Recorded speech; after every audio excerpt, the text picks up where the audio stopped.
It's gonna take a second to load.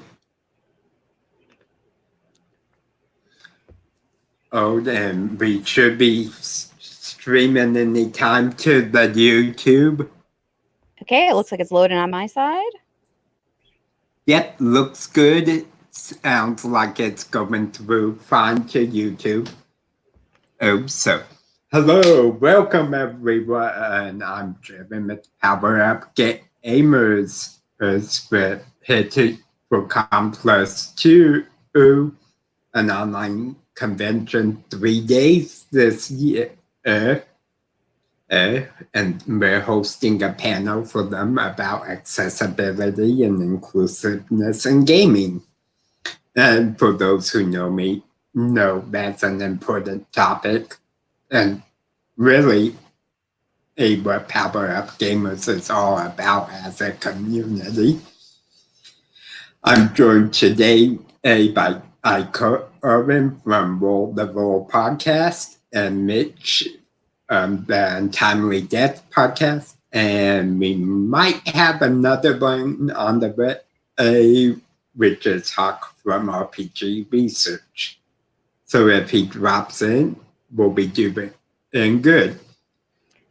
Oh, my dog is trying to get in the screen. So what? Either we begin and now, Irvin, you can introduce yourself, tell a little bit about Roll the Roll and what's going on, and then we'll go to Mitch. So I am Corinne with Roll the Roll. I'm also known as Manic Pixie Girl. I basically started streaming about 6 months ago. But as a group, we, strive to help everyone play. We think everyone has a place at the table as long as you're a cool person and not awful. And so we, try to help everyone play. So being inclusive and helping others play is kind of our deal. And that's why I'm here, because it's really important to me. Take it away, Mitch. Hi, I'm Mitch from podcast The Untimely Dead, at Death Untimely on Twitter. We play Wraith the Oblivion, which is a bit of an older game from World of Darkness. We have quite a few, LGBT people in our stream, and I'm trans, as well as in my previous games. I was quite lucky in that I got a lot of, very inclusive groups. And so making sure that everyone else's first roleplay experiences are also that inclusive and kind of awesome is, pretty important to me personally. And I strive to inform new gamers as much as possible on that front. Awesome. We're all promoters of accessibility and inclusiveness, and I'm sure each of us have our own little stories on how we got involved doing such. Obviously, for me, it's quite obvious I'm disabled and have special needs myself. But what started me was sending my biological father, who's in a wheelchair with multiple sclerosis, down to a local gaming store. And he's paralyzed, so he can't get out of the wheelchair, and he couldn't even get into the store. So he would have to sit outside, wait for a clerk to notice him, come find out what he wanted, take the money, get his stuff, and then come back home.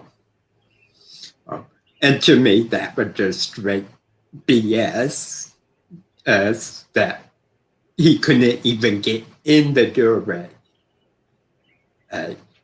So I arranged a boycott of that gaming store, and ever since I've been involved with promoting equal rights for people who are disabled or have special needs, and it's grown to include inclusiveness as well.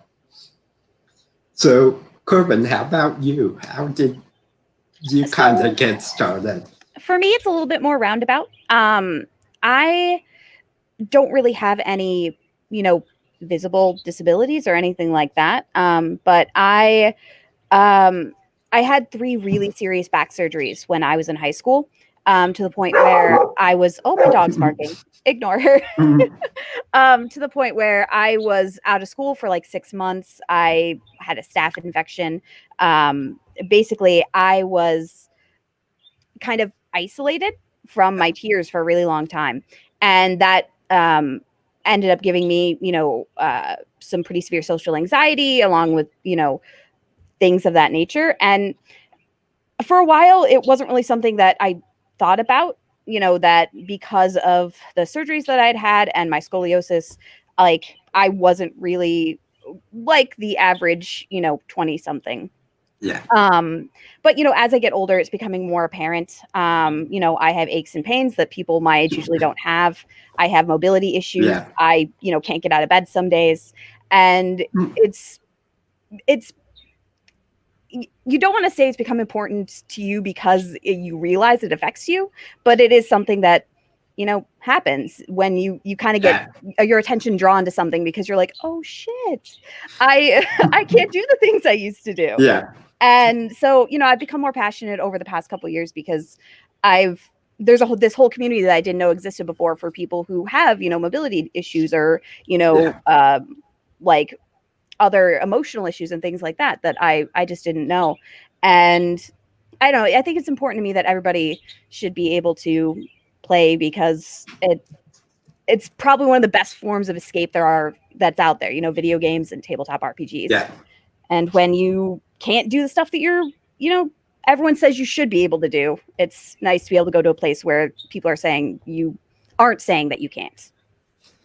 Exactly. And I know the feeling of as we get older, things get worse in our bodies. I have arthritis on top of other disabilities, and I'm only 43. And there are days where I feel like I'm 90 and just can't do anything.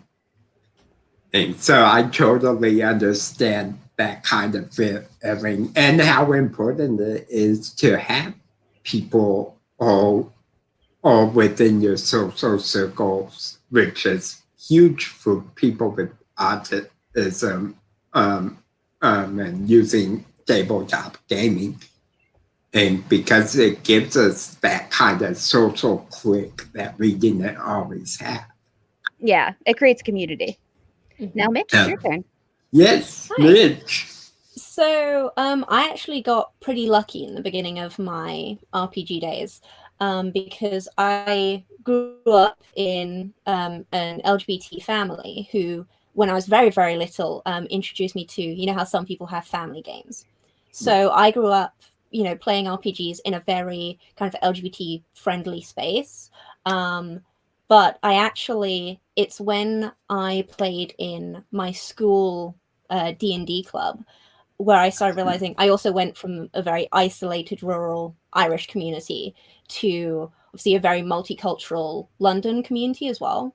And so I was sitting in my D&D, school club that my friend had set up. And I started noticing that, a lot of people were coming in and it was not the norm for you to just be able to be a gay elf. Like, there wasn't that level of, like, people were questioning it in a way that I had just always assumed that these groups were, they accepted if you were a guy and you wanted to play, like, you identified as a guy IRL and you wanted to play a girl orc, like, it wasn't the standard that you could just do that. As well as obviously people bringing in a lot of stereotypes, which I now find in, unfortunately in some roleplay spaces can be very common, unfortunate stereotypes, which obviously made that game not as pleasant for some players. Even if you weren't part of that group, knowing that, someone was using an imaginary space where you could be anything, to judge people for being something or to make allegories that, were really not cool. And unfortunately, it's still common. And like, for example, you're speaking Scottish. Yeah, that's one aspect of it, as well as, for example, a common thing which I didn't realize was that because a lot of the lore that I was taught when I was learning D&D, I didn't realize was actually homebrew. So, for example, I wasn't aware for a very long time that Drow were not only referred to as Dark Elves, but their original art and lore had them all being dark-skinned. Which is incredibly problematic given the Drow lore. Yeah. How negative the Drow lore is. Like, it doesn't have to be that way, but that's the way it was, which made it all very like, and you can. I studied sociology for a bit, and every society has different norms, and you can have the thing that I try to work into my home brewing and I try to put in games is you can have societies. If you want to have that in a game, you can have societies that have problematic elements. The issue is when you make those allegories. First of all, you define them as an evil race, which is something something I don't include in any of my games. You can have societies which have some very problematic norms. For example, a very heteronormative society, or a very, I like putting quite heavy matriarchies in my games just because in my older RPGs, I got put into so many groups where they're like, oh yes, all of these dwarves are men and we're not going to have any dwarven women in this game, and that kind of thing. But you can have these 3D complicated society. If you want to make that, you don't have to. But you can have these, very intricate, complicated, societies in your games without, making racism a huge point of contention, or without making sexism a huge point of contention, or painting one species as inherently better morally than another. And one of the things for me is it's not even so much like the Drow itself being considered an evil race. I'm okay with that. The problem I have is when the expectation is that all Drow are like that. Because there are going to be exceptions to anything. And sorry, I'm grinning. Robin, one of my co-players, the storyteller of our game, just popped in. Hi, Robin. Hi, Robin. Hi, Robin. Welcome. Yeah, I really enjoy, because I actually, almost all of the games that I've played or run have been homebrew, because I like. I prefer homebrew myself. Yeah, I mean, there's, you can get some great modules, but yeah, I really enjoy having species with different societies that are very different. For example, I've got some very different elven societies. I also, as I mentioned, I quite like the Drow. I think they have a really complicated, if you look at the lore, there is some really interesting aspects to it. More so if you're looking at like pantheons and stuff. In one of my settings, I really enjoyed, I had the Underdark section of a city. First of all, it had different cultures within it, because they were quite isolated in the Underdark, but also they are very different to the rest of the Underdark Drow because they were cut off. And that is something which happens IRL, which is really interesting to look at, but also gives you those opportunities to showcase this is a game where, if you want to be a dwarf who actually grew up on a beach and, spend all the time above ground and is, let's say, what's a class that dwarves are often not? Is it wizards?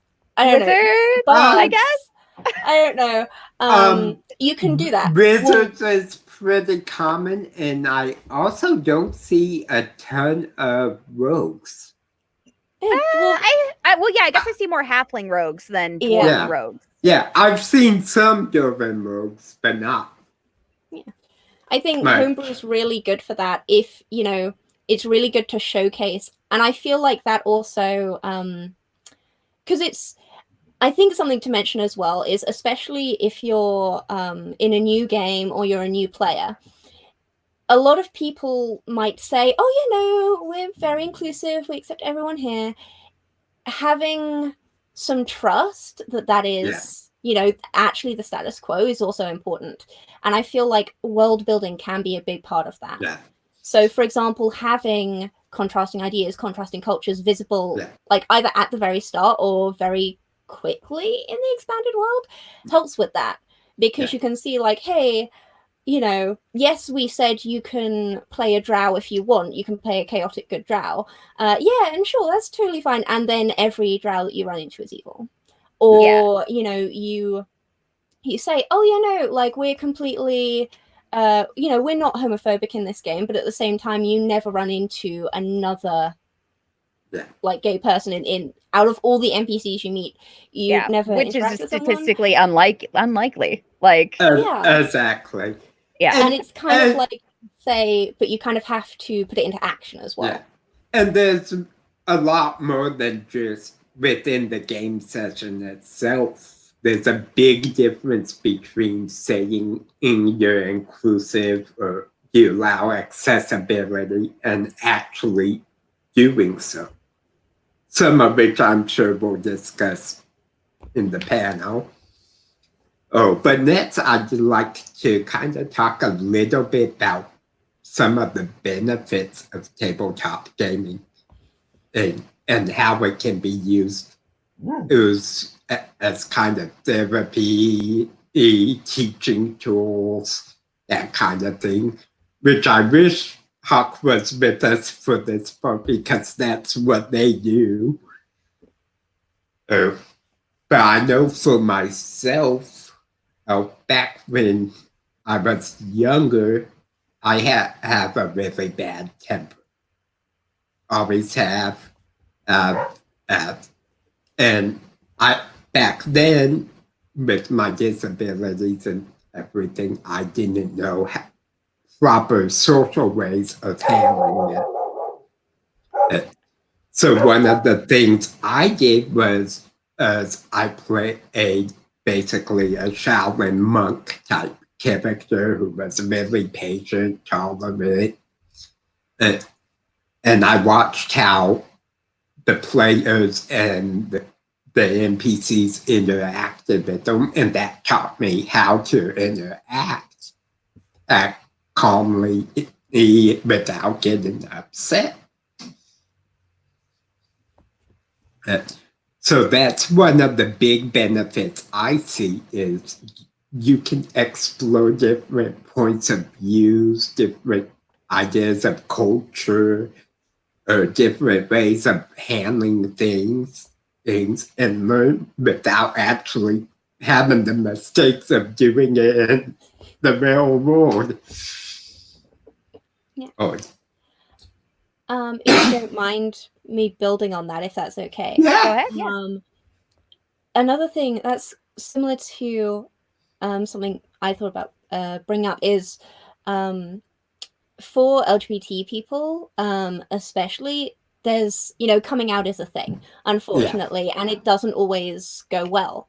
And a lot of people who get into role-playing games tend to around their teenage years or a little bit later, which is also when people are normally realizing these things about themselves. And it's, unfortunately, it's the fact that it's a lot safer in general to go into a game and be like, oh, so say you're assigned male at birth, and maybe inside you're not sure about your gender or what's going on. You go in, you go, oh, you know, this is my character, Juliet.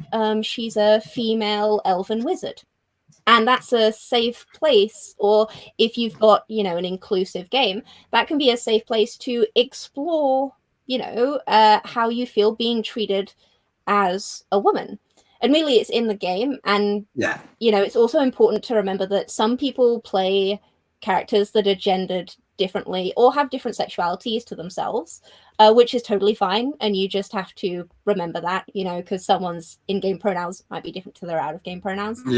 But yeah, it's, for a lot of LGBT people, it's a place where you get to basically test out, test the waters, like, exactly. How when my male character is romancing this male NPC, like, is that something that really connects with me, and kind of doing that part of it. And it's nice to have that safe spot, and that's kind of one of the things Power Up Gamers tries to do for anyone at any of our events, any of our tables, is offer that safe spot. It's sometimes harder to do with certain people than others, but a lot of it's really how they present themselves else. And overall, it's actually rather simple for us to adjust what we do for what people need.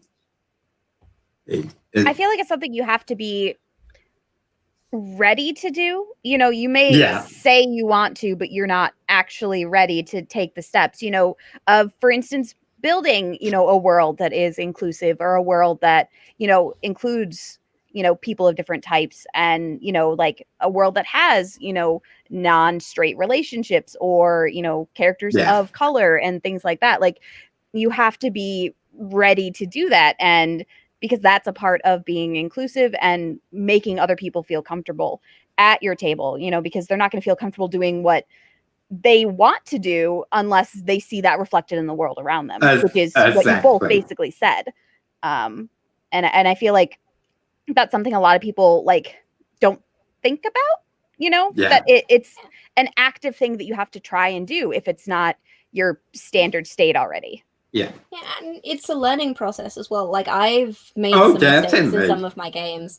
And everyone's got their starting point, and often that is stuff that relates to you a bit more. So, for example, I am trans, so I have a leg up when it comes to imagining those worlds that have, trans people, that have gay people, bi, and all of this. I have a bit of a leg up.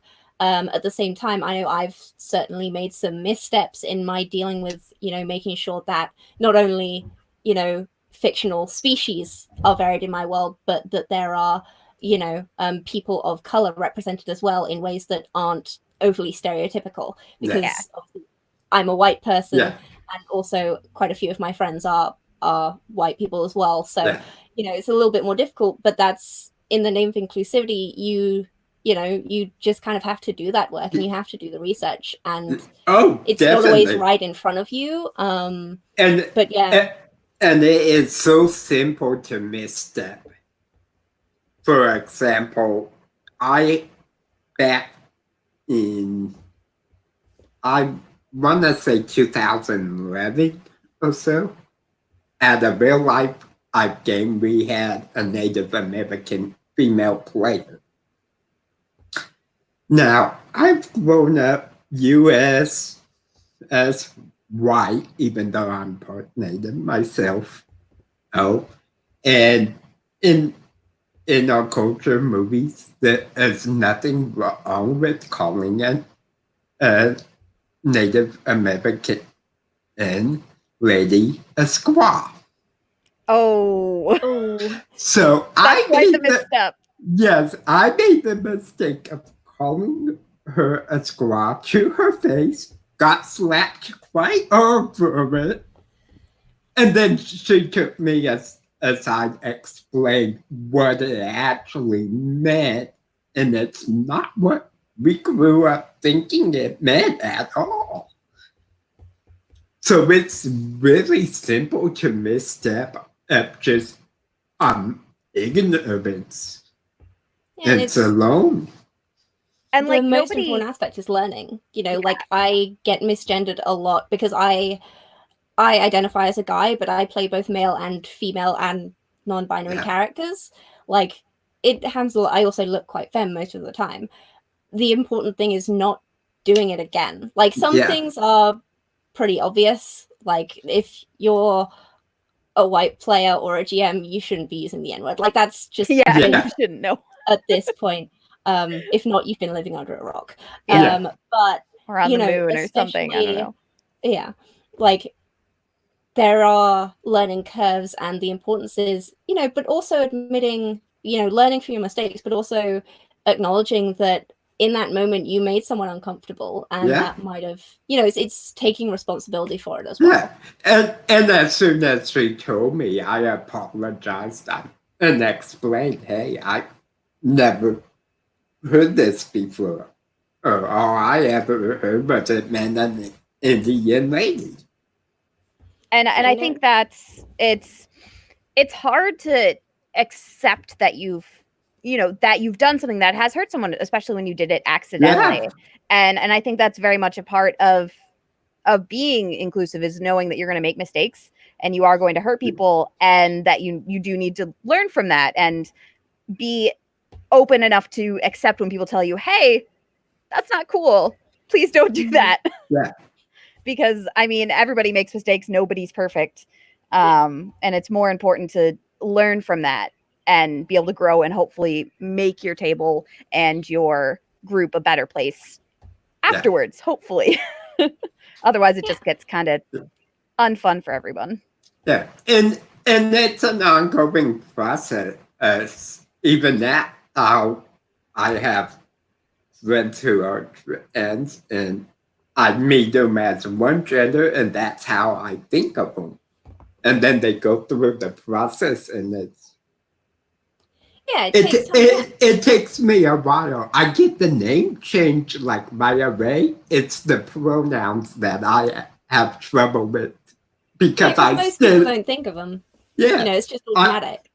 I think a lot of problems are automatic. I'm going to use the word biases. I don't necessarily mean it in a negative way, but like the automatic way that your brain processes things because of the way you grew up, because of the way you knew someone, or because of the way you knew something. Exactly. And a lot of it is, being like, okay, wait a minute, take a second, think about it, and then, do what's going to make the other person feel comfortable.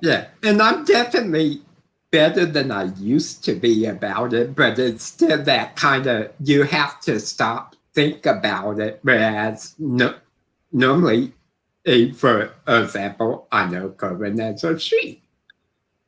I assume always been a she. I have. But even if I hadn't, I wouldn't tell you. But if for some reason down the road, or Corinne decided to be a he or they, it would take me a while to process that. Yeah, and I think also something to remember is, a lot of people, it also comes from the wider thing of a lot of people don't realize the amount of effort that GMs can put in sometimes, but a lot of it does, form the GM in making, making sure that their world has, they've taken that into account, because when you're the GM, you have to step back from your own experience and think of not only your own players, but also wider consequences. And you kind of have to step out of your own experience, which can be difficult. It's very difficult. Because you've got to go out there and research things that you might not even know are issues. Like where I grew up, as I mentioned, very rural island. I was very antisocial in that I just wasn't good at socially interacting with people. And I had difficulty reading up until I was 8, actually. Like basic words. And where I grew up, the word that they put on my file was the R slur, which I didn't even know was a slur at the time, because that's what everyone said where I grew up. And, especially I think especially if you're from an insular community, or Mhm. also especially from privileged communities where Yeah. you often don't have to think about any kind of people's negative experiences due to, you know, levels of disprivilege, that like you might not even know it's there, you know. So it's kind of, it can be quite difficult, and as you said, it's a learning curve. But new GMs or GMs who are homebrewing for the first time, Google is your friend. That is the first thing I can say. Google is your friend, because people have already said it. The advice has been said. Oh yeah, and not just Google, but YouTube. There's a lot of panels talking about this kind of thing. Power Up Gamers has done several for years, and they're all on our YouTube channel. Yeah, You can research history, culture, and see a lot of the kind of things we're talking about have been issues for hundreds of years. It's not anything new that we're dealing with. you know, yeah, it's about finding what's beyond your viewpoint. Yeah, is I think the main thing.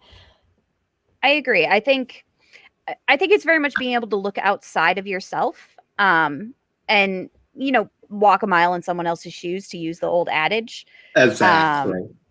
If you're only ever playing a game with the exact same people that you've grown up with, I guess it wouldn't become apparent that it's a problem if you're only doing it from your own actual point of view.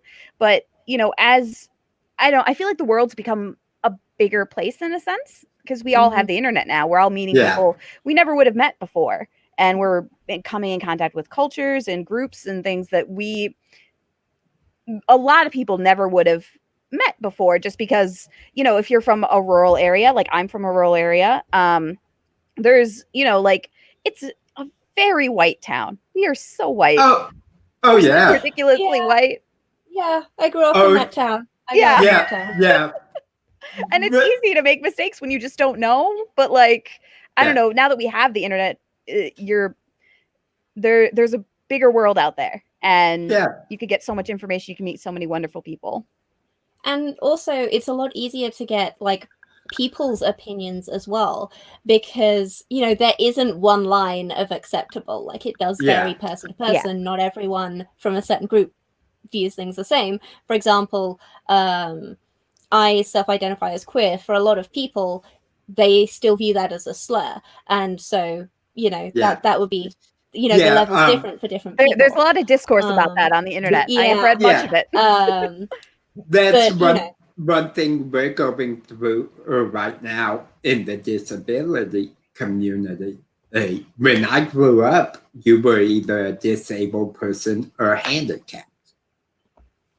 Now you have disabled person, handicapped, a person with disabilities, a person with special needs.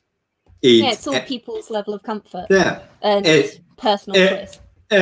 And like me, I'll always be a disabled person, but I've said that to other people who are disabled, and they get offended. They're like, oh no, we just have special needs. And then I have to stop up and apologize and kind of explain when I grew up there was only two terms. And it is really hard for someone who, like myself, who's not part of a certain group, to know what's proper terminology, especially when it's differing person to person. Yeah. And I think what I was actually going to mention about that was online, because you're talking, Corinne, about how we now have the internet, which is really interconnected. Twitter is really great, I've found, because especially I tried to build like a whole world, and so different cultures was something I was doing research on, as well as something I'm going to look into at the moment is like adaptive devices in magical world, which is something I think could be really cool. I agree. That Okay. sounds very cool. But yeah, you can get people's own, and even role players own opinions of how they like to integrate it, how they like to present things, you know, because I've read, you know, for example, there are some people who like to see aspects of their own culture represented as like, oh, in this setting, elves are going to be inspired, you know, specifically by Taiwan or something, because the GM's Taiwanese and they, you know, want to make elves have, and they like elves, so cultures. Yeah. And then there's also obviously some people who are like, no, I personally don't like it if there's real world culture similarities along species lines. I prefer it if they're along, you know, regional culture lines, which is what I tend to go with, because that's what most people tend to agree on. Well, and I feel like, personally, I feel like that makes a little bit more sense in general, because I mean, in a fantasy world, unless everything is divided by only specific people can live in this one place for a very specific reason, generally speaking, people go all over. That's just the way of people. It's not really how like societies work and that kind of thing. Like, it tends to be more regional. There's a lot of there's a lot of levels to it, but unless, like, I don't know, maybe if you're bird people and you're the only people on a giant mountain, I guess that makes sense. Like, but then again, that's an insular community. Exactly. The same as insular communities, you know. So there's that. But yeah, I definitely say blogs and like personal blogs and Twitter are really good for getting people's, you know, the actual, not just, you know, what's been put forward as, oh, this community gives this standard, because often that tends to favor certain people within that group, or, you know, or is just not the general, like it's whoever you encounter. And so it can I change tend to just say, too. And exactly. So you're better off just finding, you know, some people getting their input, even if that's not necessarily messaging them, because like look for someone who's already put their opinions out there, because those are the people that are okay with expressing those opinions, and, you know, who have basically interacted with, you know, kind of like this panel where people who not just play RPGs, but who have a specific interest in accessibility and inclusivity. There are a lot of other people out there who sometimes are on panels and sometimes just post, but try and find and follow those people, because you'll just learn so much that will be useful to you and other people, your players, your GM. Okay. So we're coming up on the 1 hour mark. Sorry. Okay. That's perfectly fine. I'm loving it. I feel like this has been a very good conversation so far. 2 thumbs up. Wait, 2 thumbs up. There we go. We've talked a lot about how accessibility and inclusiveness is within the game itself. Let's talk a little bit about how things people can do for the GMs and players at the table. And we'll go little bit by little bit. And I personally would like to address as mobility issues to kind of start with, and we can kind of go into more detail with different types of things as we go along. So one of the first tips we give in the disability accessibility PDF that we're working on, we've been working on it for years, and hopefully it will come out next year, is simply to ask people who are disabled or have special needs what they need. There's kind of this myth that asking people what they need in that case is offensive. And most of the time, it's not. We're happy to say, hey, We need peace and quiet, a place with no distractions to kind of get involved. We need a place we feel comfortable at. We know the people who's there. Those kind of things.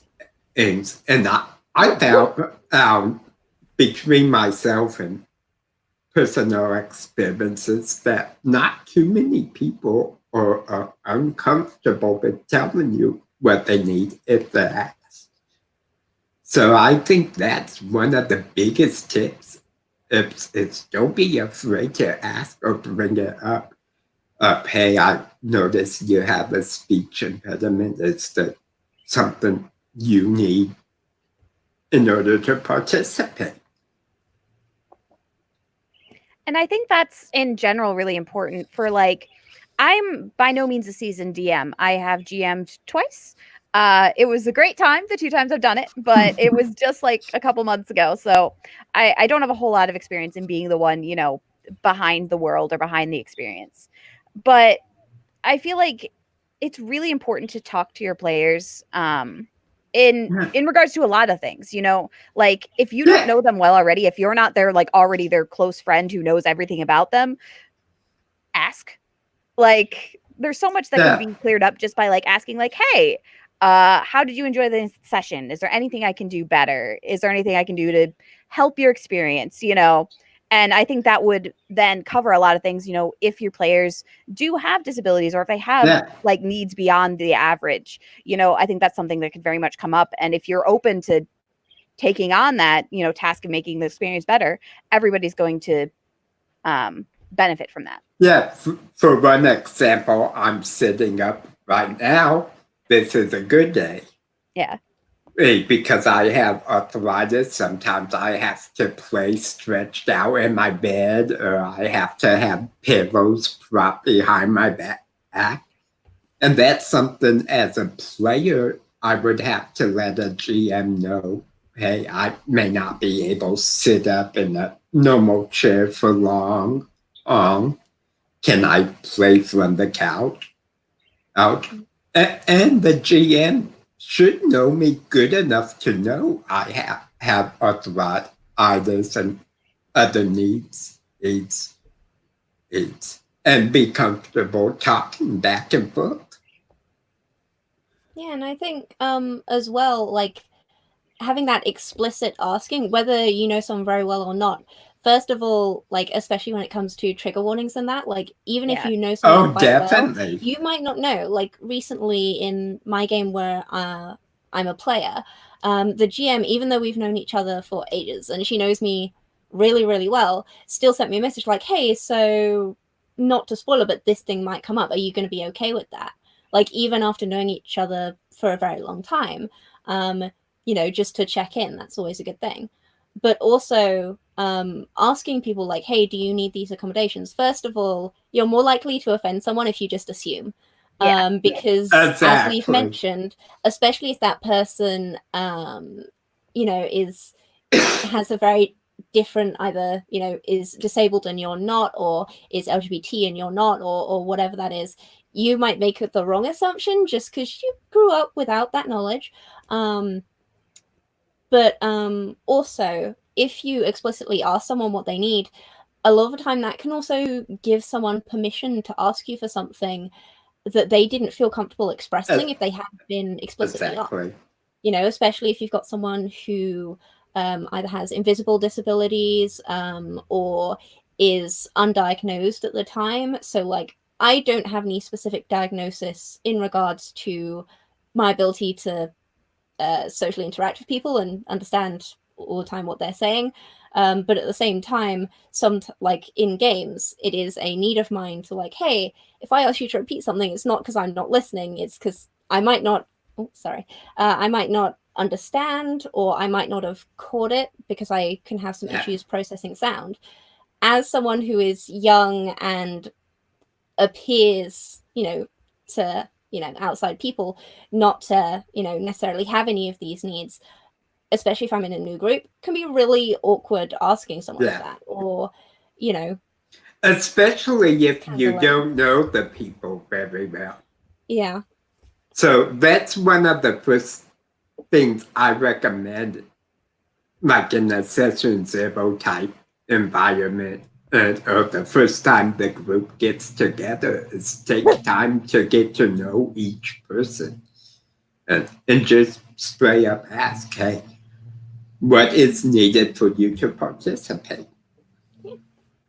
Hey, And I feel like normalizing questions like that is like kind of helps everyone overall, because then it makes it so you're not singling anybody out. You're asking everybody. You're like, hey, exactly. What do you need to enjoy this, or what do you need to make this better for you? And if you're asking everybody, then everybody gets to say, hey, there's this thing, or I need to do this, or can you do this? And it's going to help the group as a whole and make it so everybody is basically, everybody has something. I feel like everybody has something that could make their game better.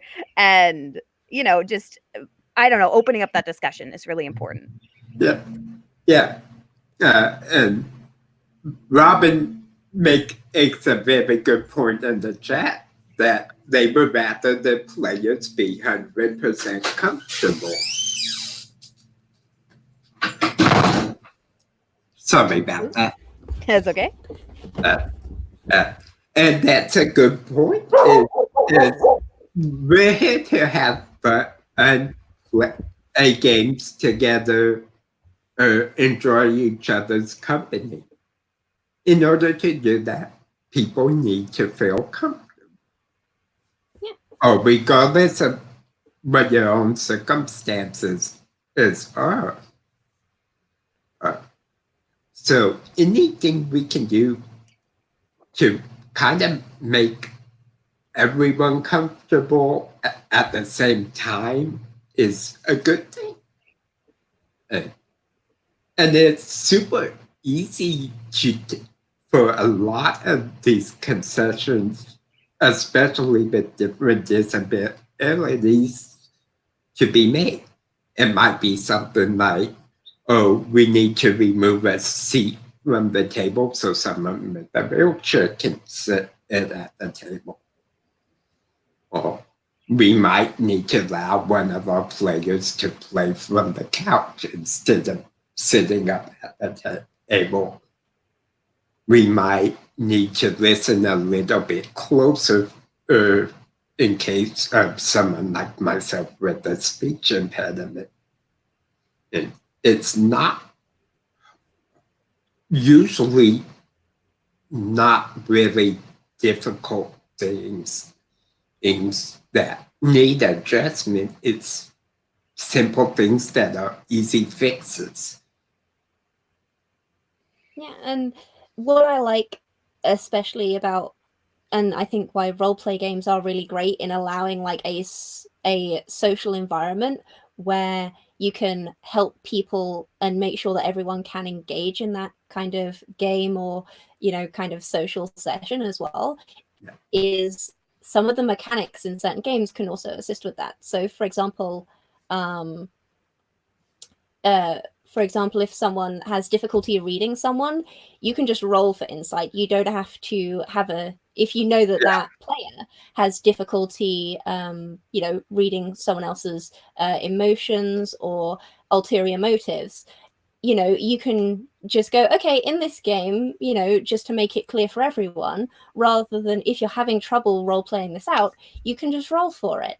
And that can be in regards to whether that's, reading social situations or, for example, in one of our games, we have a player who is autistic who can sometimes have difficulty reading and reacting in social situations in a way that other people would see as, neurotypical people would see as normal.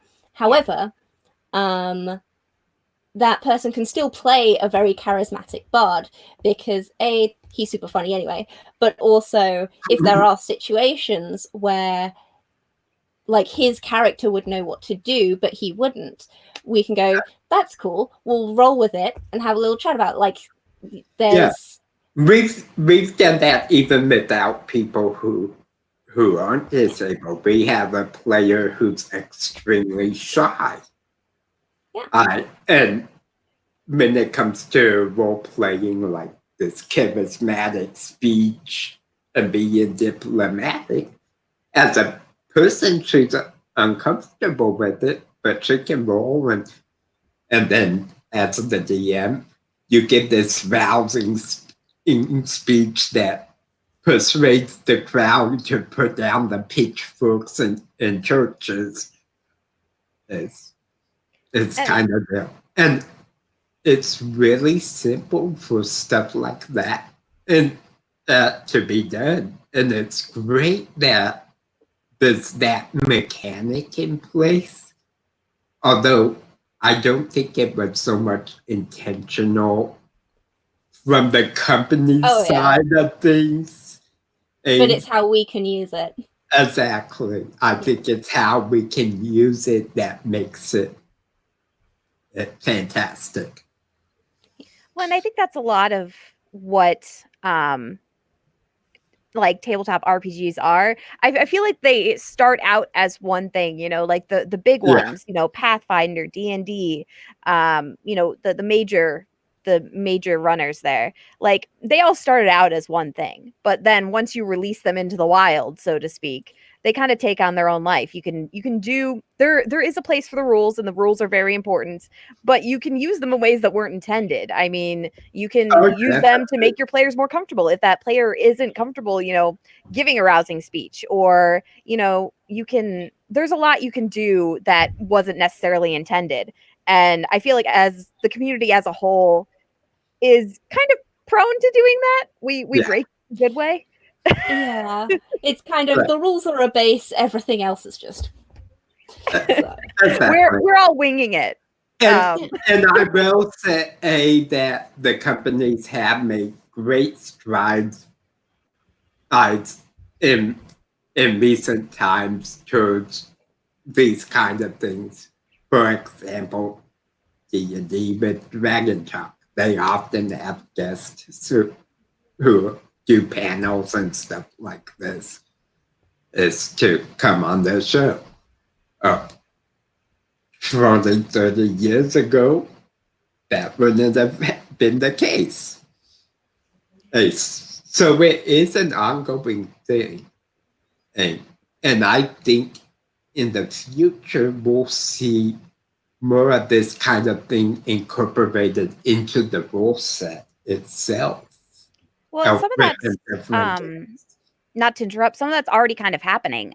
Like Pathfinder 2, it did a lot of things that I'm not incredibly familiar yet. I've just watched it be played, but like it changed a lot about like races and classes and ancestry to make it so it's less of this race is bad, they're evil, because that's what they are. Like they basically got rid of that because they're like, yeah, that's not really cool.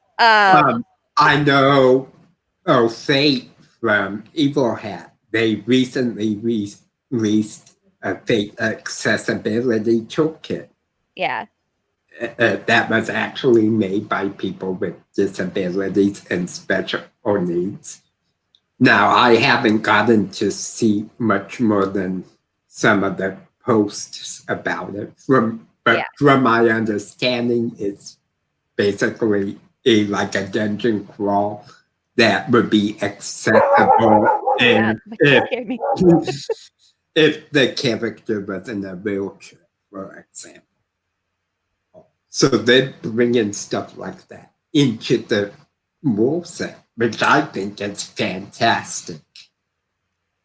Yeah, and in regards to that kind of people being represented or being able to present themselves in their gaming avatars as well, like there's so much you can do in a fantasy world, and I feel like a lot of non-disabled people tend to imagine it like, oh, there's restoration, all of this, without realizing that like that a lot of the time, no matter whether it's, you know, a mental disability or neurodivergency or a physical disability, there's a lot of kind of people assume that because it's a fantasy, you want some fix-it fantasy, which I know some people do, you know, because some people do arrive at their disability through traumatic situations.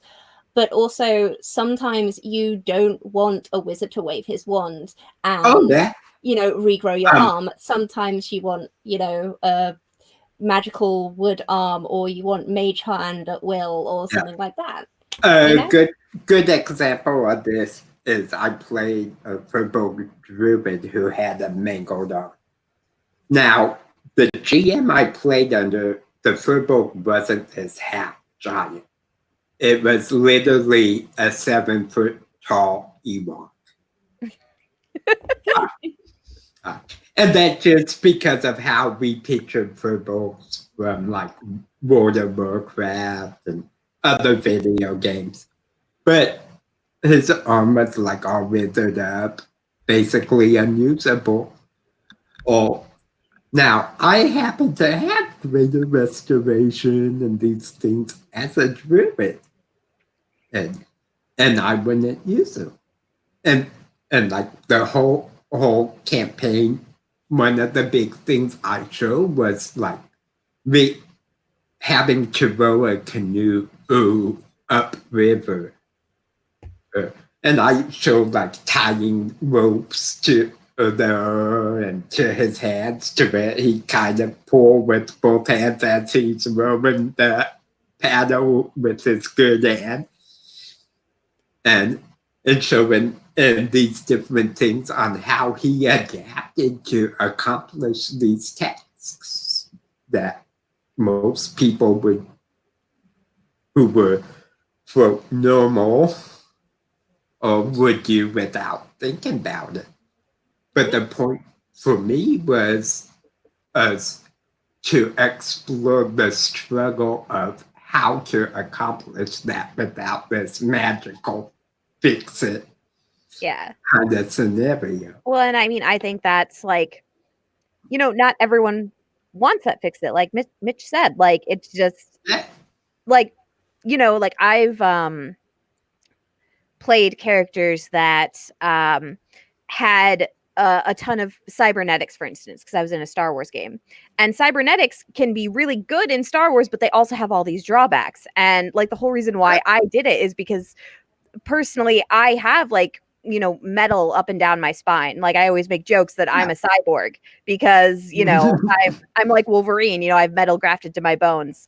And, that's just something that I find relatable for me, but so much cooler because it's cyborg. Like it's a way of, getting to still experience it and be related to it, but also make it so much cooler. And I don't know, like it's nice to be able to be like, yeah, I'm actually half robot now. Like bring it.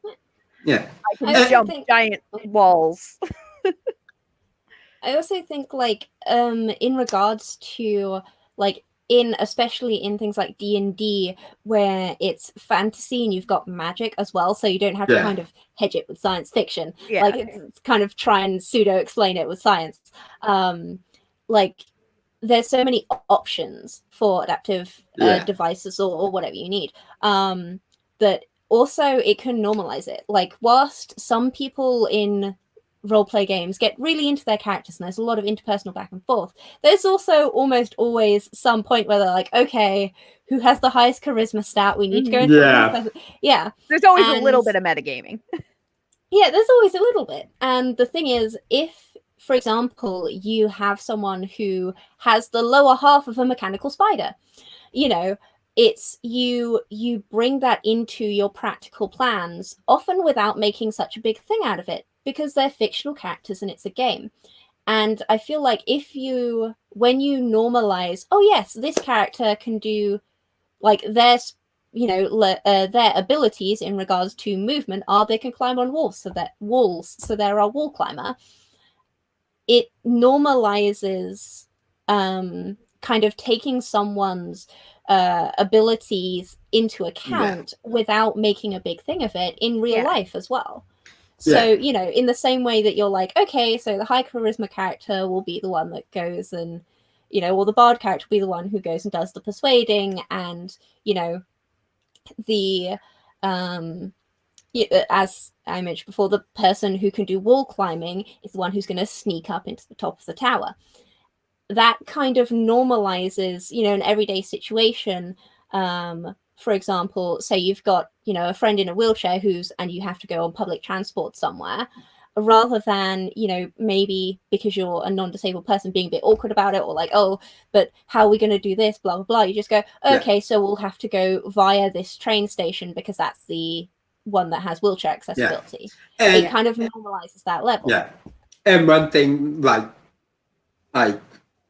for example, with my druid, I was telling you guys about, is I learned what it would be like for people with that kind of disability to do things. And I learned that they were capable of more than I thought. Well, and I think that's just me. And I I've already had this kind of broad perspective of knowing people could do more. But just having it sink in that it was even more extensive than I knew. Well, and I think that's actually something that a lot of people have been kind of champion. I can't say the word, championing. Yeah. You know the word I'm trying to say. Yeah. Is teaching kids D&D and tabletop RPGs as a way to teach empathy, to teach like empathy and like definitely, and seeing things from others' perspective and things like that. And it's been like there's like schools. I've heard of like so many different schools that are having like D&D programs after school, to specifically help kids with like, hey, this is what it's like to be like this, or this is what it's like, for this person, and it's I think that's really cool. Yeah. And it's not always an issue like special needs or inclusiveness, which we'll talk about. But for example, how do you deal with the death of a child? For example, one of our recent games, the DM had every player, including the DM, crying when he revealed that one of the players' child hadn't died in the backstory like they thought. Yeah. And brought her back as like this badly burned child all wrapped up. But it was just, part of it was I wanted to explore kind of that grief of losing your child or not being able to protect it. And I'm not a parent. And I think with, just with, tabletop and role play in general, it gives you the ability to experience things you haven't experienced and work through it beforehand, which, exactly. You don't want to practice for grief, but at the same time. Yeah. And things you may never experience. I may never have a kid. But in that one particular session, I understood what it was like to, as a parent, not to be able to protect your child. Yeah. At least to an extent. Yeah, to some extent. Yeah. I think also something to keep in mind, though, as much as like it's really great to get a view on what other people go through as well. I feel like a little disclaimer you have to give is you have to make sure you're doing it respectfully as well. Yeah. As I mentioned, I came, like, my original games weren't quite so bad, but they were still very, very white, very, able-bodied. Yeah.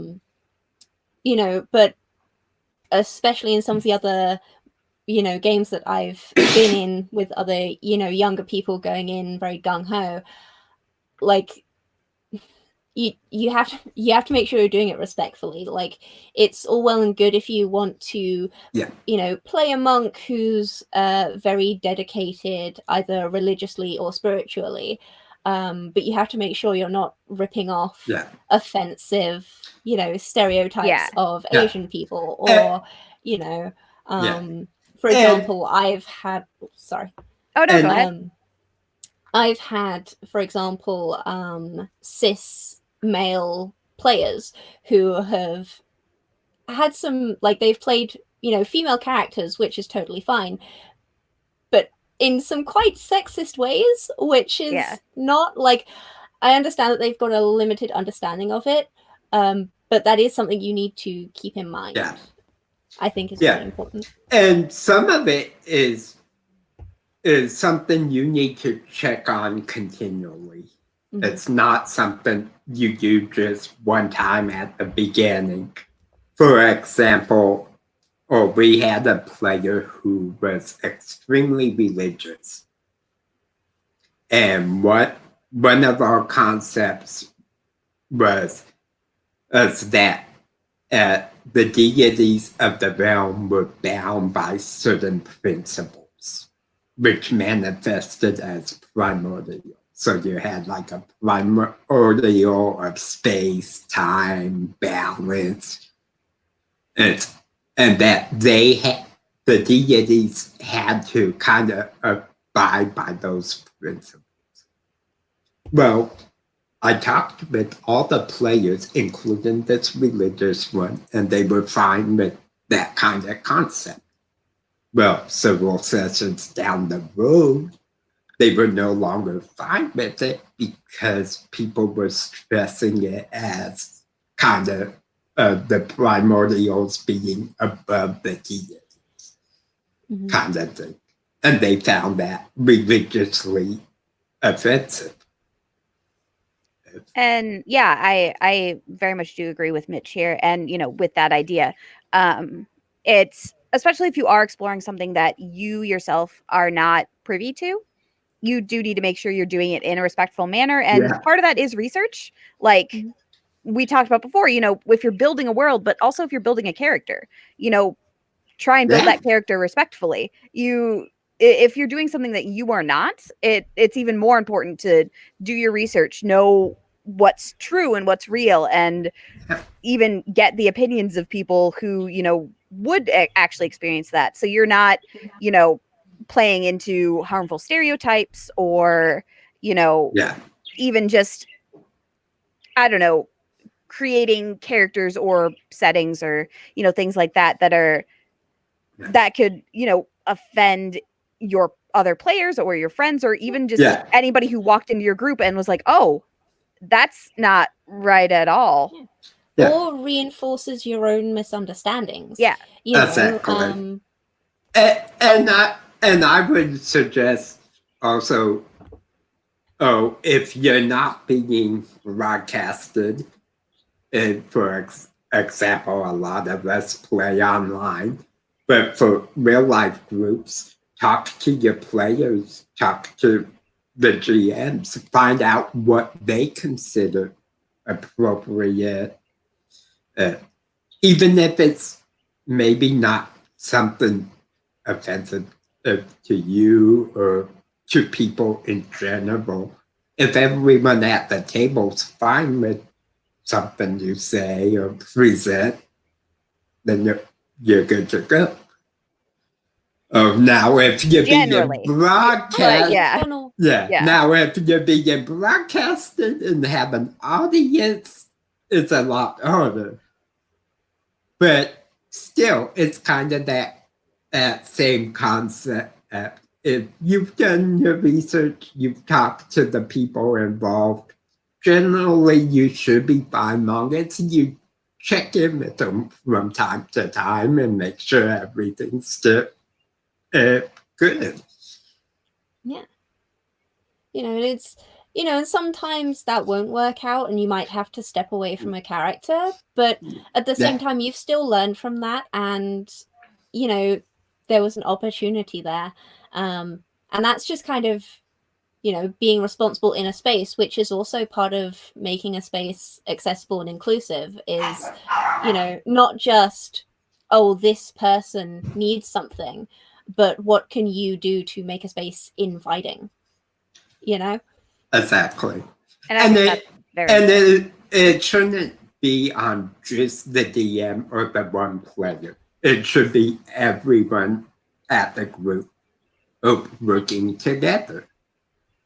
And I think part of that is setting expectations. Not like, I don't know if you necessarily need to talk about it explicitly, but I mean, it doesn't hurt.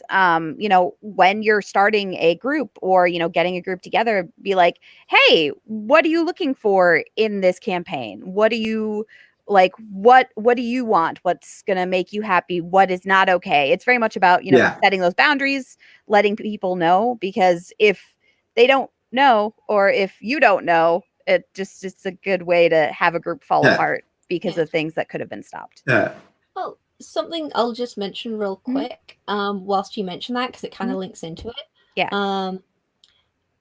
So especially in regards to mental health, or if you have an action where someone has felt uncomfortable out of something that maybe a trigger came up they weren't aware of, or there was a misunderstanding they weren't aware was going to come up, aftercare sessions is something I think can be really important.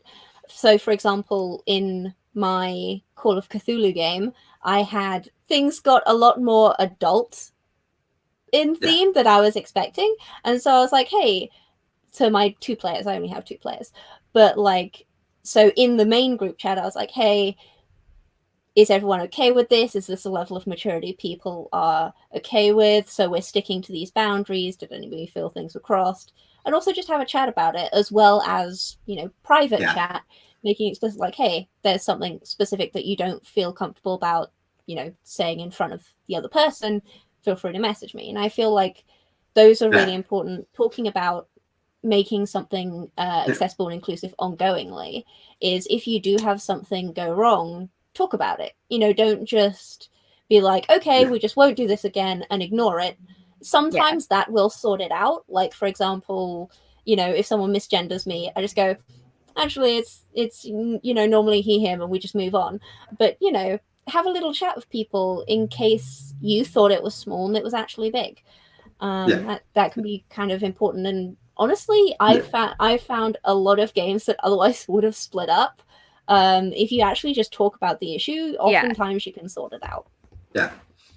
And I know, personally, as a DM, I've called breaks several times when I've noticed people kind of starting to show signs that they're not comfortable, or emotions getting too high, and we'll stop, have our drinks, food, smokes for those of us who smoke, and I'll often check in with each player, or hey, are you okay? Everything ain't good. And that gives them, from the DM side of things, that gives the players the chance to tell me, hey, this is an issue, whether it was expected or unexpected. And sometimes it's something like dealing with a death of an NPC and not knowing one of my players recently lost someone they cared about. So it's hitting them hard. And then they say, hey, it's getting to be too much. Let's kind of fade to black and move on. And then when we come back, we do so and everything's fine. And I think that's, I think ongoing discussion is just so important, because, as Mitch said, like, there's so many groups that could dissolve and then don't because they talk about it, or the opposite. If you don't talk about, the things that come up as a problem, they still stay problems. I mean, you could just move on from them and never discuss it again, but it could. It can be affecting things in more way than one. And I know Matthew in the chat has said it's always good to go over possible content things like in session 0, but also afterwards check in periodically, like we've been saying. Like, just because you went over something in session 0 doesn't mean something hasn't changed. People change.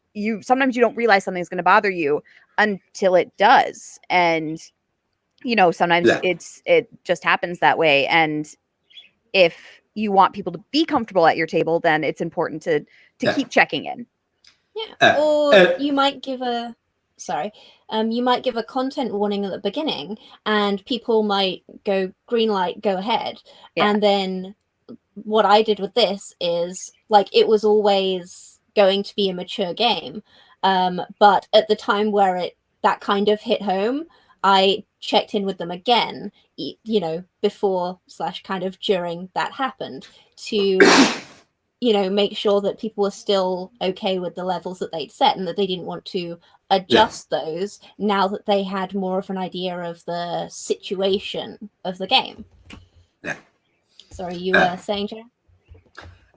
And I think this is all good. And there's many ways of stopping, taking breaks, eggs, and letting people know. I know that there's been a lot of debate in the tabletop communities about the use of like the X card.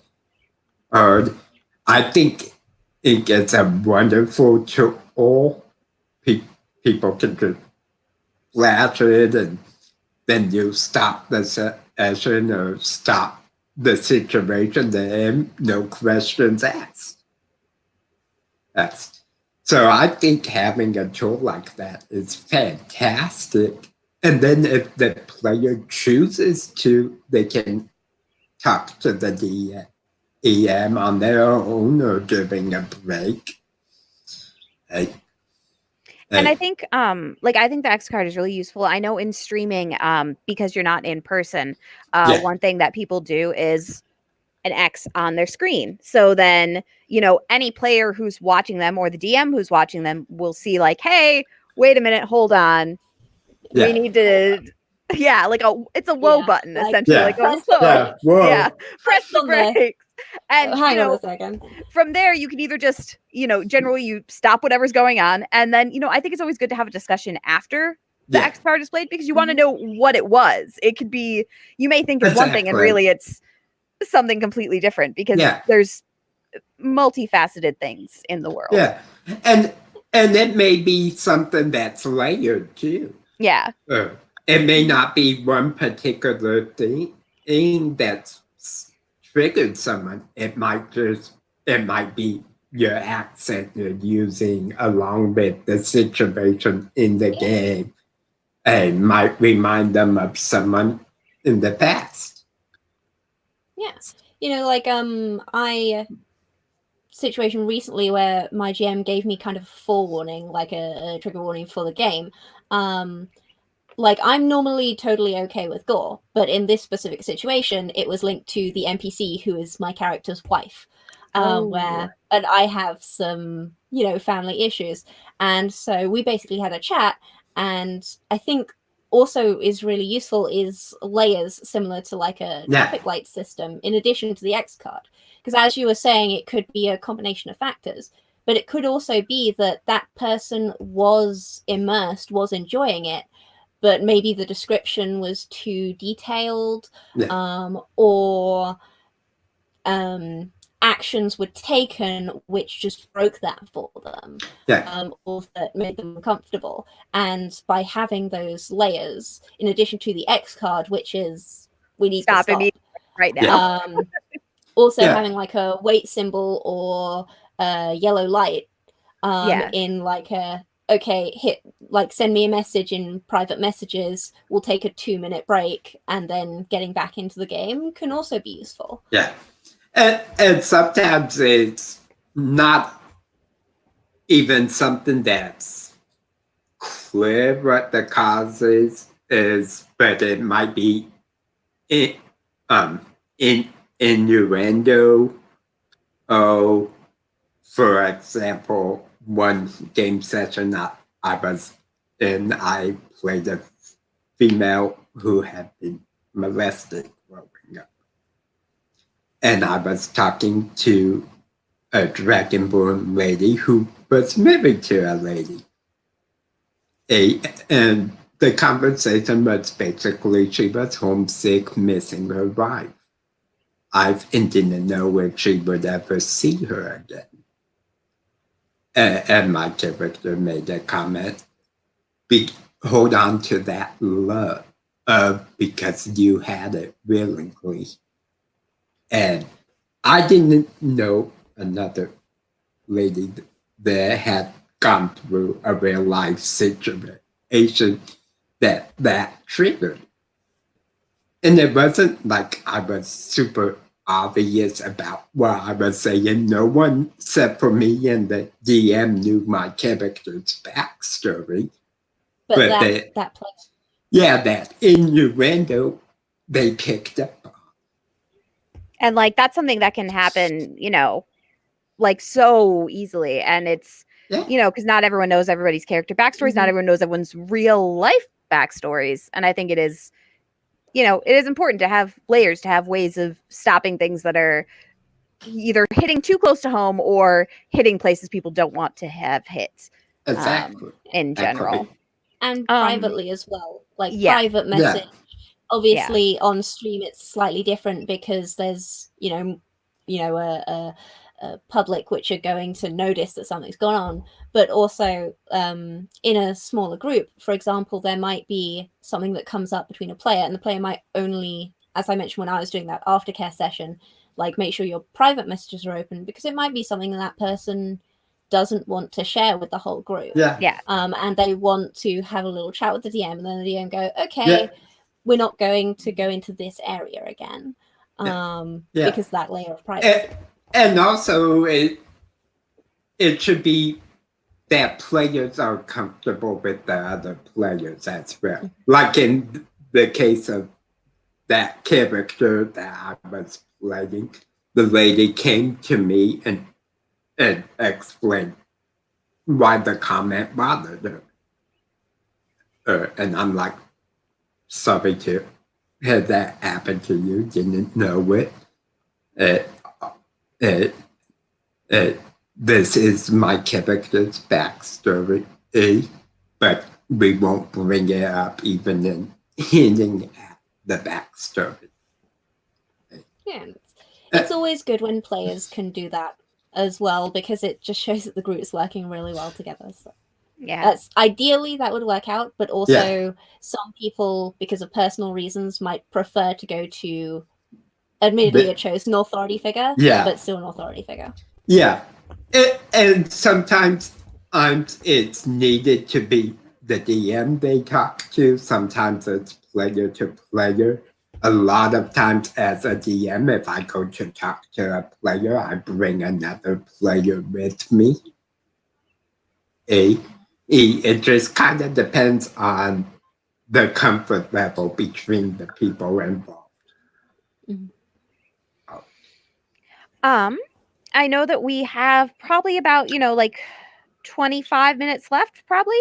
About that. I don't know if anybody has any questions from the chat. I know we have some people watching. I don't know how many. I can't really tell on YouTube. I have no clue how it works. I've seen some comments, but no real questions. But if people do have questions, please feel free to ask them, and we'll do our best to answer them. If not, we'll just keep talking. But if you have questions, please let us know. We have about 25 minutes left. So if you want to ask anything in particular, do so. Other than that, we can just keep chatting. I just wanted to throw that out there for anybody who wanted to ask. In the meantime, let's talk a little bit about maybe what things are being done within certain systems. As far as relating to disability, inclusiveness. As I know, D&D, for example, 5e, you have your flaws, but there's not really anything specific built for disabilities. However, as a company, they're doing some stuff with like the podcasts, etc. But I don't know of very many systems that take things like that into account within the rules and the structure of the system itself. I think a thing to mention in that as well is the systems that do have, or the editions that do have notes on it, tend to view it solely as a negative. Yeah. Is another thing. Oh, yeah, For definitely. That's yeah, one of the things I want to hit because there's so much like autistic people in general, even though it's considered kind of a negative thing. A lot of us are extremely intelligent people that are highly functioning autistics. Whereas you hear autistic, you tend to think of the lower functioning autistics, or they're not very smart because they didn't do well in school, kind of thing. And that's not always true. also I feel like a lot of the time, like sorry, there was a lot of feelers in that sentence, but there are more skills other than just like doing well in school or being able to do public speaking, or like there are lots of different skills that people have. And I feel like whilst in some situations it may make sense. For example, in, let's use D&D for an example, you have a walking speed, how many feet you can move in a turn. Now say for example you have a character who has one leg and has a prosthetic. That player might be okay with them having a reduced speed because it's part of their character. But I feel like a lot of times where mostly in other games where they have some measure of, for example, Call of Cthulhu, where you lose your sanity.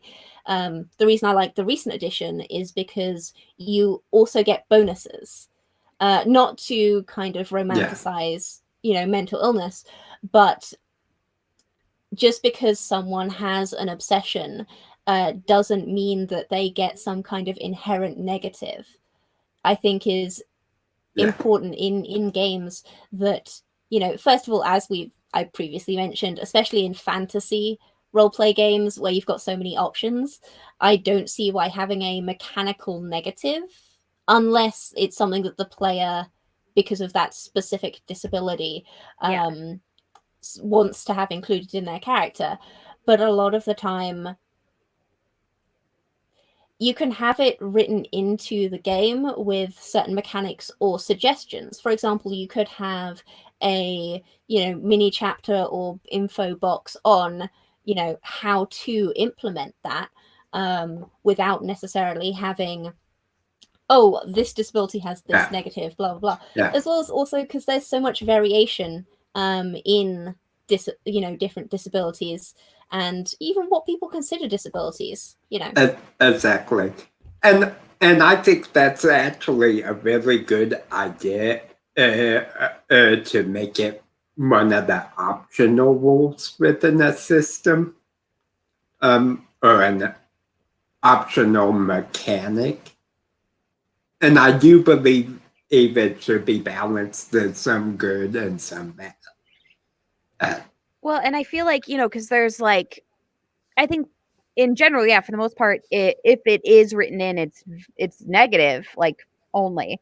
Unless you do incredibly like complicated things to make it a positive, which like there are ways, for instance, if you mechanically choose to be blind in Pathfinder, yes, you could go get a remove blind, like that exists. But if you mechanically chose to be blind, eventually you could make yourself a fantastic blind fighter, but it is so hard to do.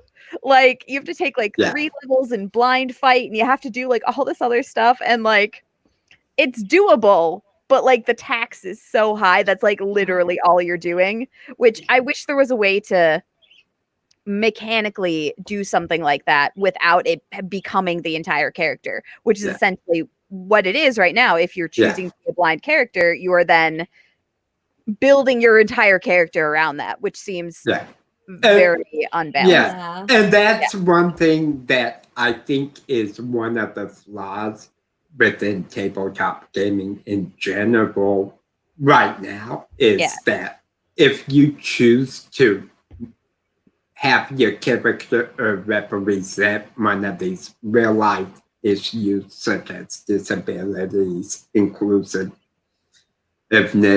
is that people see the character as only that.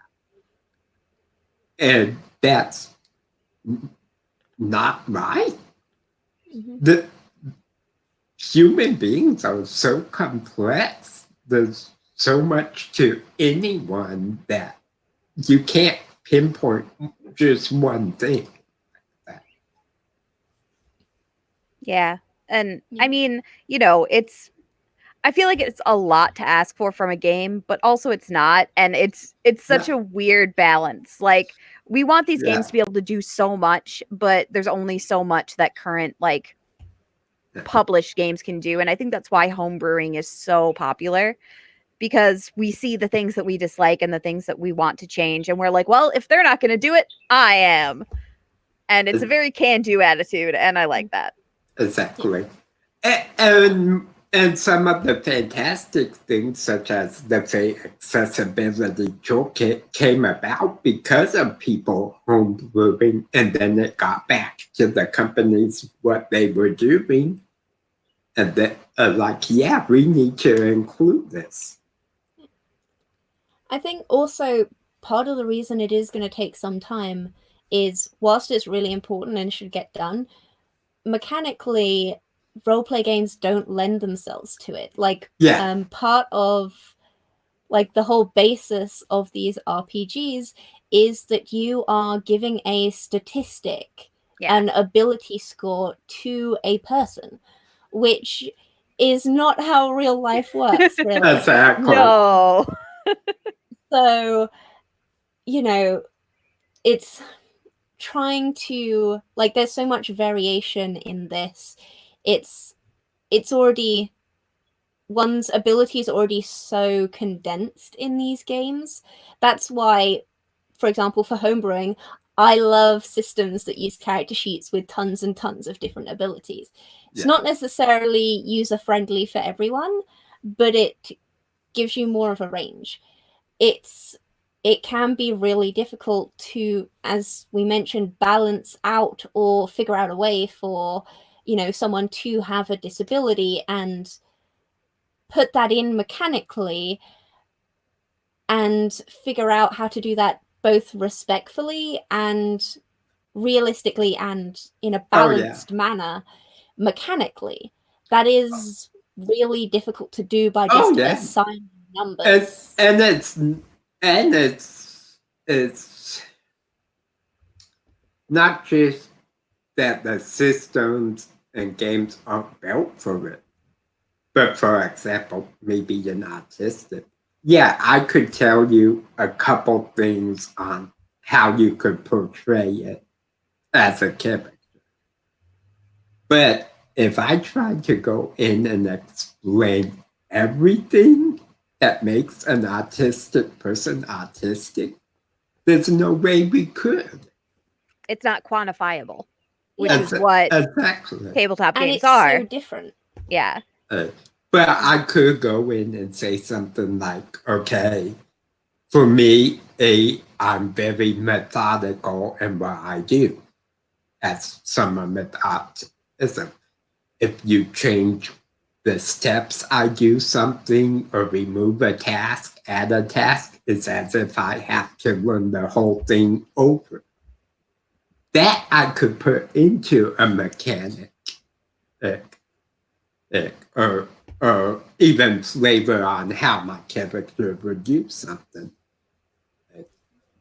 And so bits and pieces can be done in a way that's respectful, of course. But at the same time, I don't think it will ever be possible to fully encompass this. Do you think in that case more useful than having a section on, you know, how to mechanically implement disability? It would be more useful to have a homebrew guide on disability? in that way people could, for example, advice on how to incorporate someone's own understanding? Or well, let's go into a little bit about the PDF that we're working on, because we kind of have a couple sections that are actually pretty good ideas.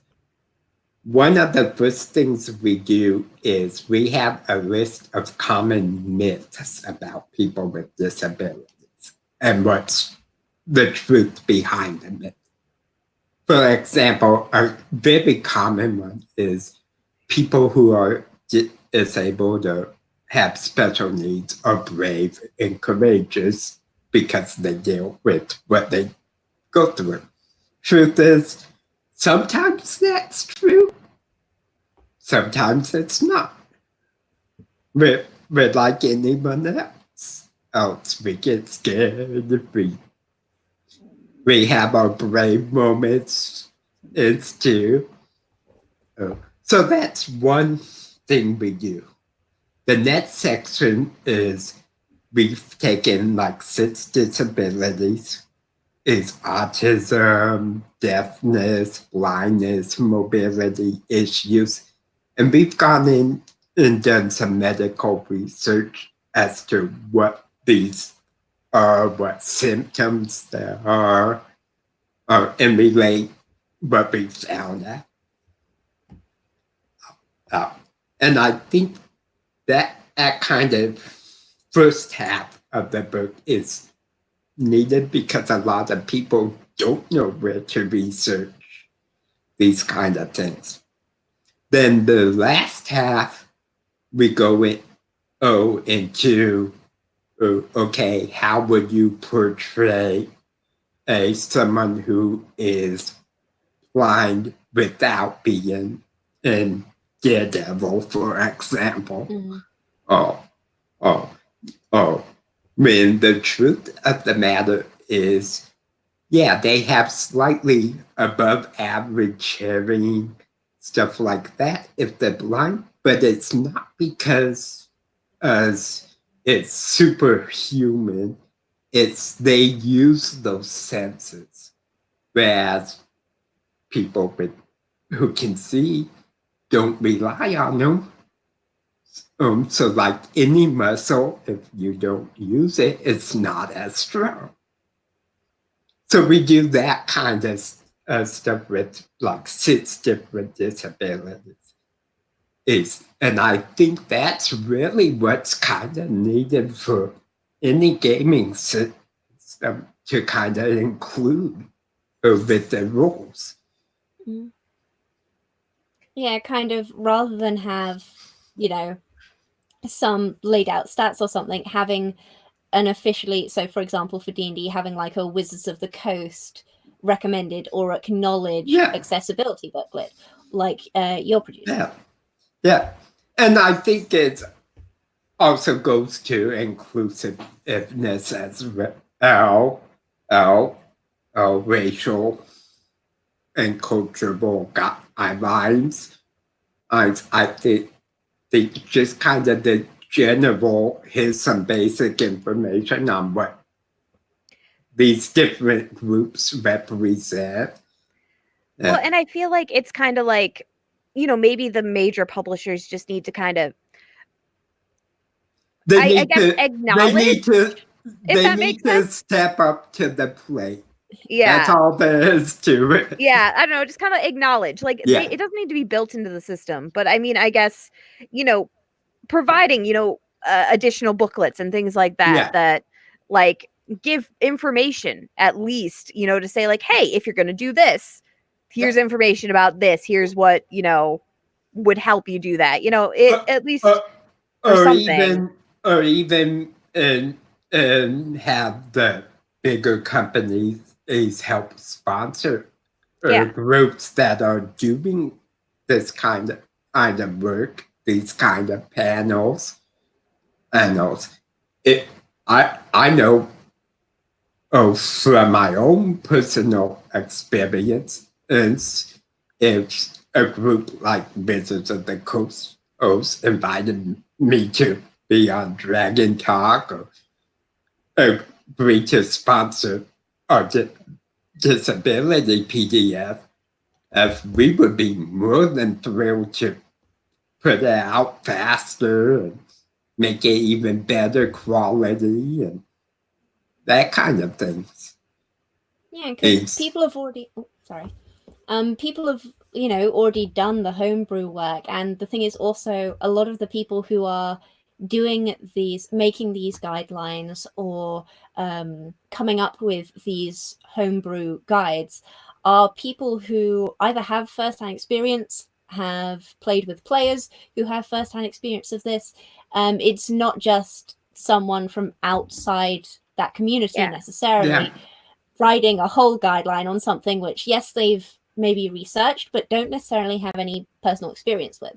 And that's why I feel like, as you mentioned, if Wizards of the Coast, rather than necessarily making their own booklet, maybe agreeing to publish a PDF that a group who did have experience had written, or linking explicitly to the Wizards of the Coast recommended accessibility booklet or something which may have been written by someone else. Yeah. Well, and I feel that's super important. Welcome, Amber Shade. It's been a long time, my friend. I think that's really important because there's creators already out there doing the things that we're talking about, and I think if the big publishers could draw attention to them, or like I feel like that would do a lot of good, even more good than they could do themselves by doing definitely. it. Yeah.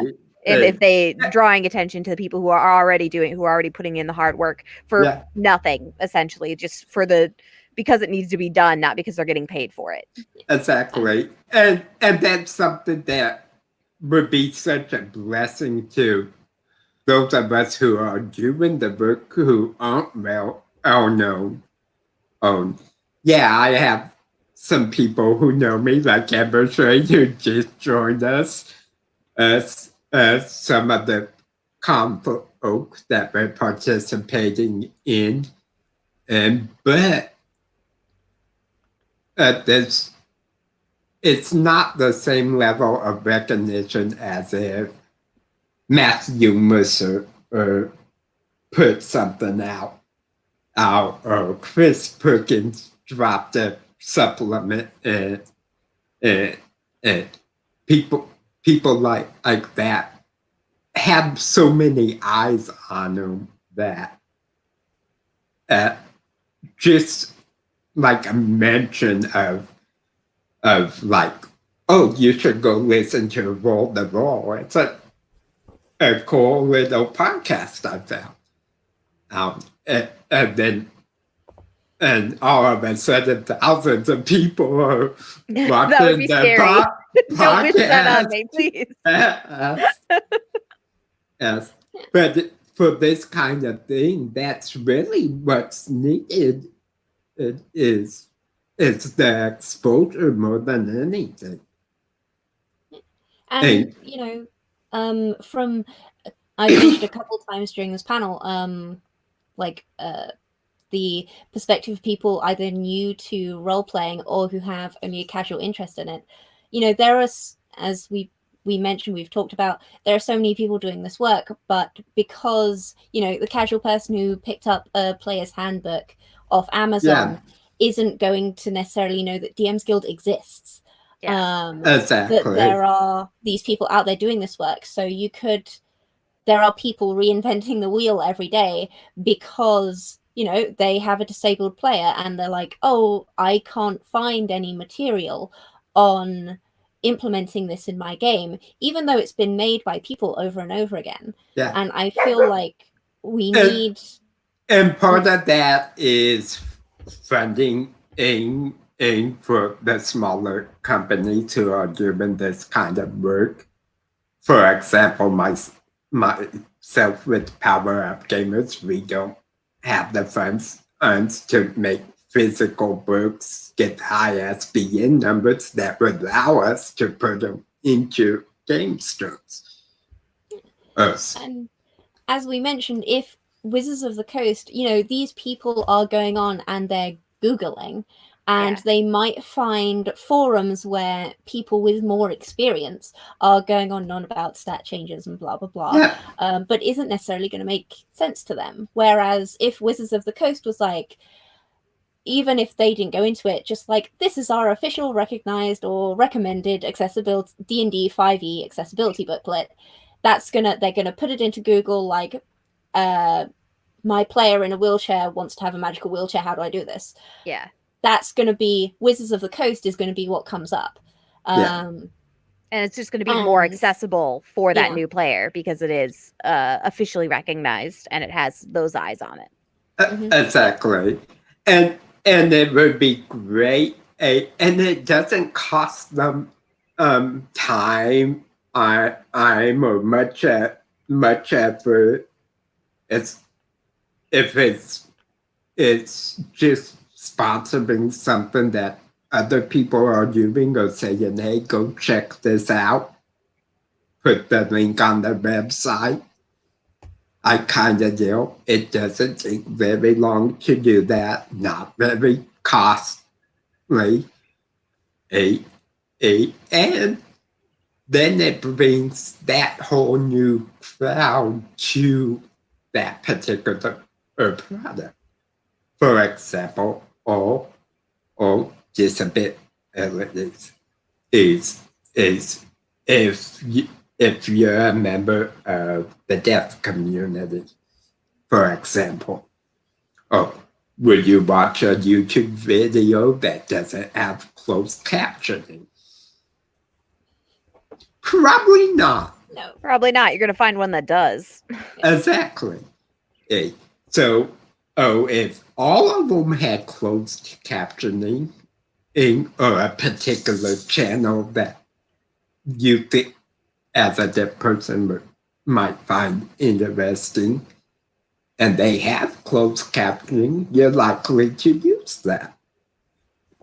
And what does that mean for tabletop games and companies like Wizards of the Coast?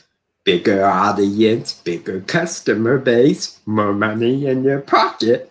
To put it to be honest, that's the bottom line in a capitalistic for most manner. companies. It's a very large group that could be tapped that It's, really isn't being done so by the larger publishers and things like that. I think part of it also is, until recently, it's a group which people didn't think to monetize. Because there was that perception that, honestly, there was that perception that you're not capable of that social connection, even though that may have absolutely nothing to do with your actual disability. And I feel like it's not so much that big companies are starting to look at this implementation, but they're starting to realize that disabled people as a group are people who could be interested in roleplay games, which seems like a very basic step.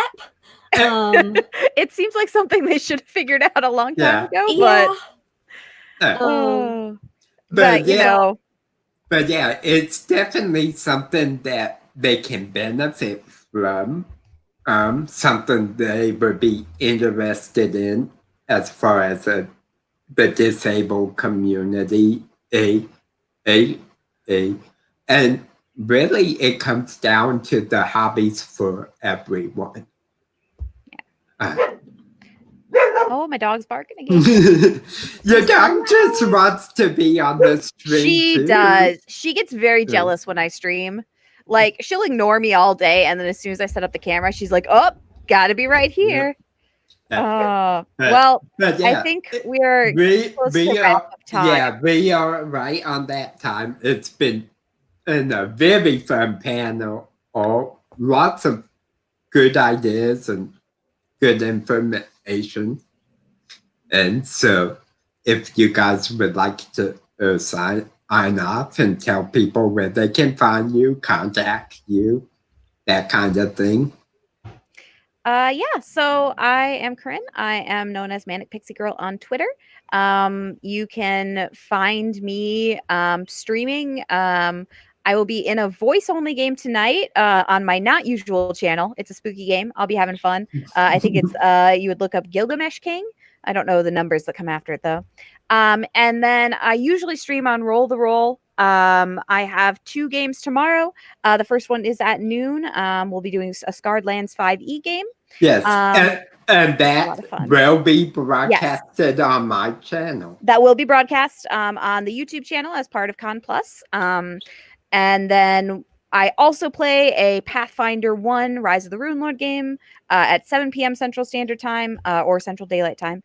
And that one will not be streamed on the YouTube channel, but in theory, it's still happening. I don't know. We've had a lot of player health issues, so we've had to postpone a couple times. But yeah, that's me. On to Mitch. Awesome. Mitch. Hi, I'm Mitch. I'm one of the players in a Wraith the Oblivion game, which is one the old World of Darkness. Actually, not the most recent one, but the old generation. You can find us on Twitter at Death Untimely. We are podcast of the Untimely Dead, I think. Sorry, it's a long title. But you can find us on Podbean or most other places you can find podcasts. We are audio only at the moment, but we might be looking at a YouTube channel. So give us a Google and hope you enjoy. Oh, and I had one more thing I forgot to mention. Tonight at 8 p.m. Central Daylight Time, Robin will be playing in our spooky scary game that Cody is hosting on Roll the Roll. We have a lot of fun people in that. Someone from DM's Treehouse. So I think it's Cameron. And then we have Robin. And then we have just lots of fun people. So come check that out. And yeah, and then also check out Podcast of the Untimely Dead because I'm going to. It sounds fun. Nice. Go So watch that super cool spooky episode of Robin's super cool, and it'll be really cool. Yeah, it sounds so spooky. awesome. So as always, I'm Jim from Power Up Gamers. We appreciate all 6 of our viewers at this moment and those who dropped in and had to leave. We would love it if, as part of the con, you guys would go to Complex Live/donate and give them wherever you can spit for the children and you got on the as part of the Butterfly Project. It's really teaching the kids how to change their cities and towns for the better through teaching them skills in the tabletop games. It's a fantastic cause. Laughing at Robert's comment and in the chat. Yeah, so when we first started playing, all the other players are over in America. And so it's called Podcast the Untimely Dead. Over here in the UK, that makes it sound like we turned up to our own funerals 5 minutes late with Starbucks. According to Robin, our storyteller, it's because someone else took podcast for the recently deceased, which would have been a less ambiguous. Yes. And filled with I pumpkin like spice it lattes. ambiguous. I don't know about you. Make the more ambiguous, the better. Exactly. I love things that are open to different interpretations.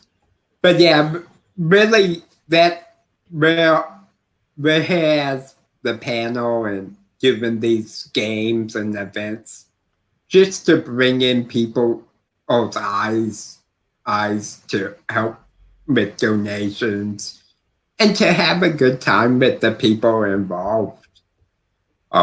So we hope you all have enjoyed this, maybe learned a few things, and hopefully help us make the world a better place.